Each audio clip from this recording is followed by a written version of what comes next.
Architecture is living with uncertainties until they can resolve.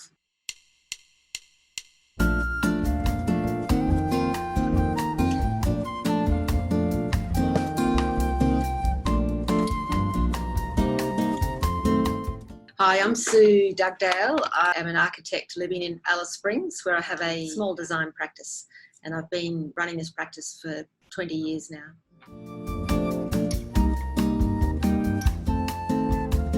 The definition says it's an organising thought or decision behind a design, but I like to convert that to put a few more verbs in, so it's more of a process. So I see it as organising thinking and decision-making process behind a design. To me, it's like a big field of sheep that you're herding together, and I'm the sheepdog, of course.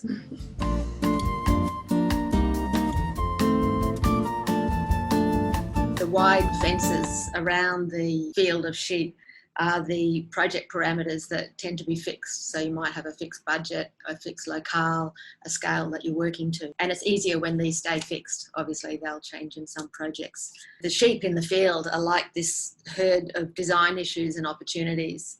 So there might be functionality, sustainability, the client's aspirations, building form and aesthetics, a contextual response.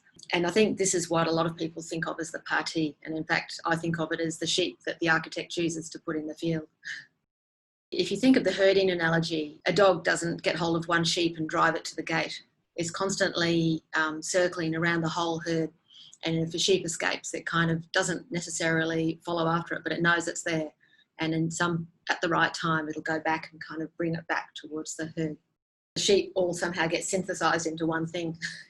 So the herd is the architecture, not a collection of sheep. And you kind of get practiced, I guess, at not letting them go, so not losing them and keeping them in your mind's eye, knowing when to go and collect them.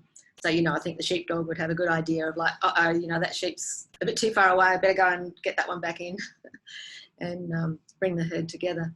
So you can work through a whole process right from the start by using this kind of, or I do, by using this kind of process, I guess.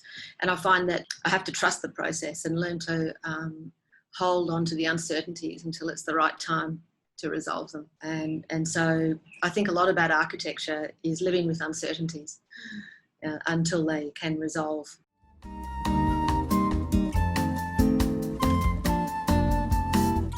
Different projects start with different sheep. Maybe there's a little sheep there that's carrying local stories and legends and ideas, and you kind of start with that one and develop those first. A sort of example of this is a current project that is quite difficult functionally. I've been working on the plan for quite a while to try and resolve it, but the form and aesthetics and the materiality of the building has been left behind. So now I'm sort of putting the plan aside and I'm chasing after those other aspects and developing them and bringing them back to the herd. And at the same time, sheepdogs are so clever, checking in with the client and bringing that back into the whole picture and making sure it's working.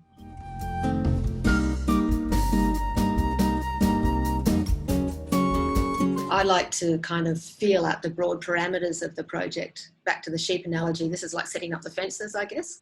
The field might be very big and the fence is very wide apart, but it's nice to hear what the budget is, look on Google Earth, find some maps, perhaps talk to the client and main stakeholders to get their kind of parameters around the project and aspirations, print plans and maps, and always, of course, visit the site unless that's not possible for some reason. But with any creative process, there's the committing the pencil to paper moment. And I think any massive, amazing painting starts with a single brush stroke, and any amazing novel starts with a sentence or a phrase. And it doesn't matter which line the architect draws, but starting is more important than not starting. So starting with anything, I think it's setting up momentum and allowing your thoughts to start talking to your hand or a computer program, so you can create some momentum. And it's the momentum that is the process.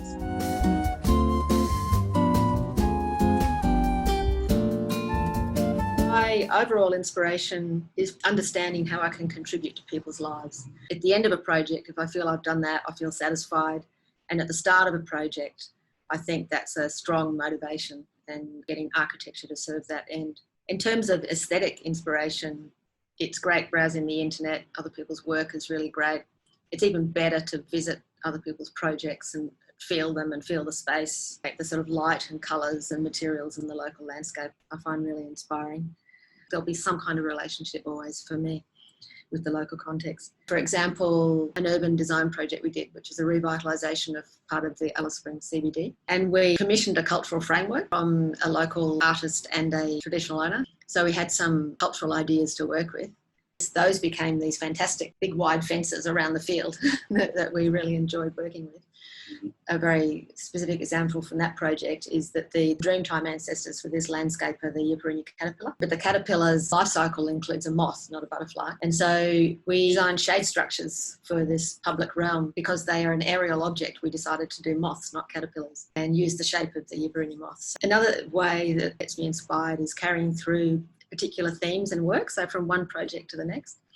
And an example of that is, for me, is because I live and work in an arid environment, I like to celebrate water in designs. For example, in a childcare centre, we collected all the roof water. It falls in a big spout into the playground and then becomes a lazy river through the playground.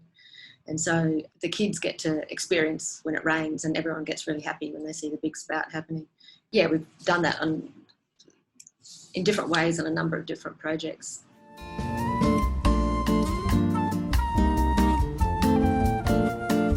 Go back to the sheep analogy, the field of sheep is on some ground, and the ground extends beyond the fences of the field. There's a lot of aspects about knowing the ground that you're on.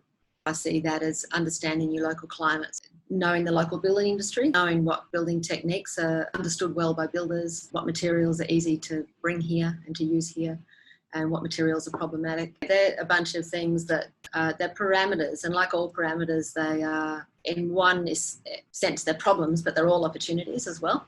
So it's great working with local builders on how they like to work and seeing what opportunities can arise out of that and how you can do something better because of that and through that relationship. One aspect of design that for me I find really important is materiality, because architects as creative design professionals are one of the few professions that doesn't work with the actual materials they're designing with. So if you're a fashion designer, you'll have a bunch of fabrics, and if you're an artist, you've got paint all over your hands and your clothes and everything. But as an architect, you don't have a pile of bricks in your lap or colorbond sort of sitting on your desk, really. And so I think architects need to be abstract thinkers for that reason, to understand how materials work. I think it's really good for all architects to work with materials hands-on. It's really great to go on site, or you get to build something or even make something that might be a smaller object, so you understand the materiality a lot more.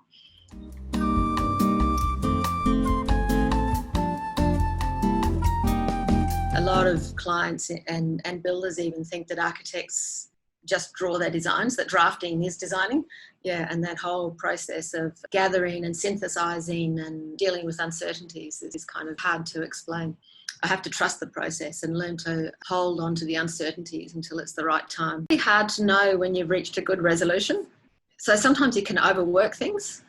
And I think that's where post-rationalisation becomes really important, because you've got to exercise judgment to learn judgment.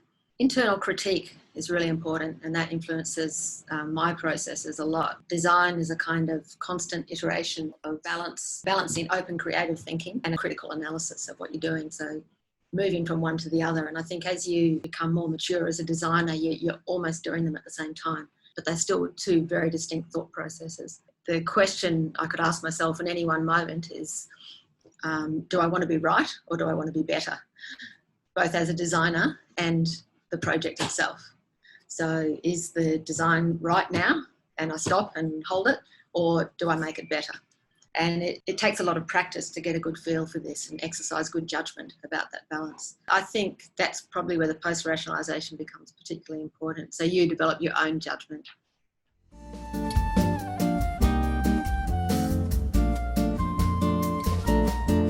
For me, post-rationalising is totally acceptable and highly useful, with a few caveats, of course. While a single design is a kind of iterative process, there's a lot to be gained by reviewing completed designs. Post-rationalising requires a level of honesty in recognising the aspects of the party that were there but were never verbalised, and sometimes discovering value in the final design solution. So you have to be very honest not to kind of inflate what you were doing to some grander aim or to invent aims that really weren't there. It doesn't matter if you lie to a journalist who's interviewing you, but it does matter if you lie to yourself about what you're doing. You have to practice your personal integrity, I think, and honesty about what you're doing. For me, it's also a forensic process that can be quite critical and quite insightful, and helps me to develop as a designer, to examine what I did.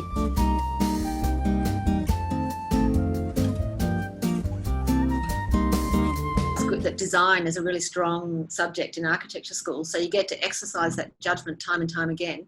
Crit sessions are incredibly important. It's a really good thing to do, because I think that's definitely post-rationalising. You suddenly got to verbalise something that may have been a non-verbal process, and all sorts of amazing fantasies get described in crits. So you learn from yourself doing that, but you also learn from watching other people and how they talk about their own designs. And people have very different ways of approaching design. It can be really inspiring to see how your fellow students work. When you stand up and talk about your project, which is a post-rationalisation, even if it's in process, you're talking about what you have done. I suppose you might be talking about where you think you're going as well. It's really important to intellectualise the process, not to turn the process into an intellectual thing, but you're using your intellect to develop your judgment and to understand what you're doing. Capable of really sophisticated intellectual thought. So yeah, it really needs to be used. And I think that it has the potential to develop self-awareness and integrity.